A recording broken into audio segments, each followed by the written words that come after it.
नवीन वर्ष गुरुवारी सुरू होतंय. हे फक्त योगायोग नाही भक्तांनो, हे स्वामींचं संकेत आहे. हे नवीन वर्ष तुमच्यासाठी वेगळं आहे, कारण गुरुवार हा गुरुचा दिवस आहे.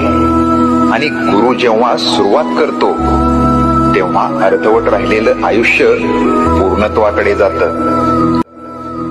ज्यांना वाटत होतं माझं काही होणारच नाही, त्यांच्यासाठीच हा गुरुवार आहे. दरवाजे जे बंद होते ते आता आवाज करून उघडतील. आता तुझं आयुष्य स्वामींच्या हातात आहे. फक्त एक गोष्ट कर, मन साफ ठेव आणि श्रद्धा घट्ट ठेव, कारण नवीन वर्ष गुरुवारी सुरू होते आणि गुरुवार कधी रिकामा जात नाही.